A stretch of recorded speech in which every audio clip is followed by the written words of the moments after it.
Nearly a dozen countries have called on the International Monetary Fund and the World Bank to provide coordinated emergency support for states affected by disruptions caused by the Middle East war, as global concerns over energy security and economic stability continue to grow. In a joint statement issued by the United Kingdom, finance ministers from 11 countries, including Australia, Finland, Ireland, Japan, the Netherlands, New Zealand, Norway, Poland, Spain, Sweden, and the UK, urged the IMF and World Bank to offer support tailored to country-specific needs. They warned that renewed hostilities, an expansion of the conflict, or continued disruption in the Strait of Hormuz would pose serious risks to global energy security, supply chains, and financial stability. The statement added that even if the conflict is resolved, impacts on growth, inflation, and markets would persist. The war has already led Iran to effectively shut the Strait of Hormuz to most international shipping, sharply reducing exports of crude and gas from the Gulf and forcing energy importers to seek alternatives. In response,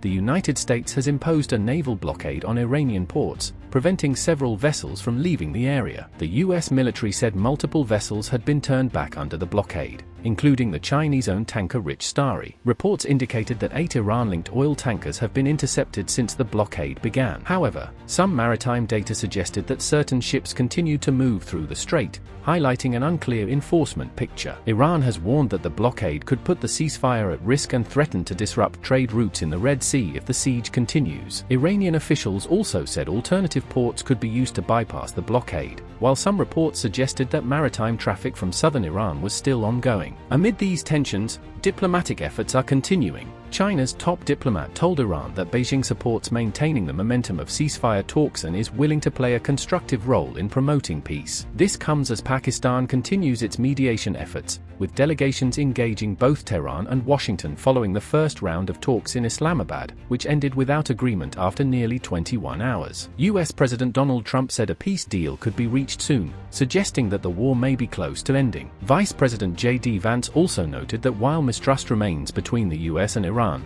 there is an effort to reach a broader agreement. At the same time, tensions remain high on the ground in Lebanon. Israeli forces carried out strikes in southern Lebanon, including attacks that killed at least 3 paramedics in the town of Mayfadoum. The Lebanese Health Ministry reported injuries and 1 missing paramedic following the strikes. Israel said it had targeted more than 200 Hezbollah infrastructure sites over a 24-hour period. Lebanese authorities reported that more than 2,000 people have been killed and 1.2 million displaced since the conflict escalated in early March. The United Nations condemned the strikes as illegal and described them as a violation of international law. Lebanon's government has also called the targeting of humanitarian workers a war crime and said it is documenting incidents for potential legal action. Meanwhile, diplomatic engagement continues between Israel and Lebanon, with talks hosted in Washington described as positive by both sides, although divisions remain over key issues such as a ceasefire and the disarmament of Hezbollah. In the United States, the Senate blocked 2 resolutions that would have halted military sales to Israel,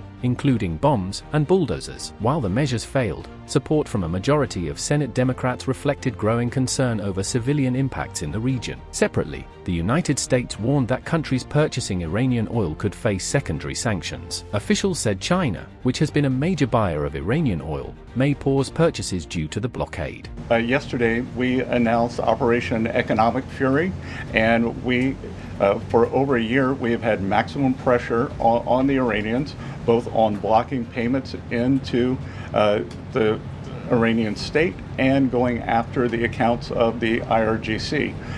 One of what may prove to be fatal mistakes that the Iranians made was bombing their GCC neighbors, and who are now willing to be much more transparent in terms of the funds, or do a deeper dive in investigating the funds that are held within their banking systems.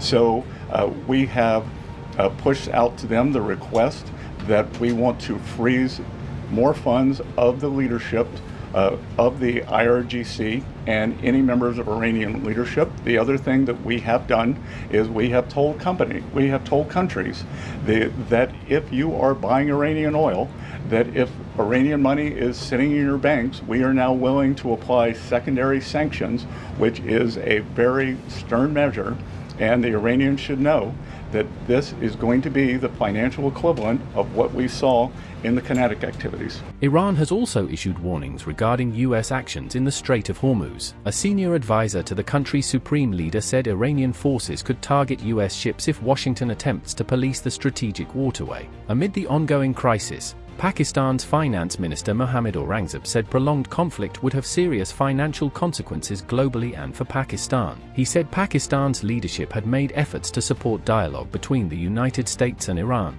and that discussions remain ongoing. Aurangzeb described the recent face-to-face talks between the two countries as a significant development after decades without direct engagement. He emphasized that maintaining the ceasefire is critical and said diplomacy remains the way forward. He also warned that Pakistan, which relies heavily on imported fuel, could face challenges if disruptions in the Strait of Hormuz continue. While current oil reserves are sufficient in the short term, he said both availability and pricing could become major concerns if the conflict persists. Global markets and governments continue to closely monitor developments as diplomatic efforts intensify alongside rising geopolitical and economic risks.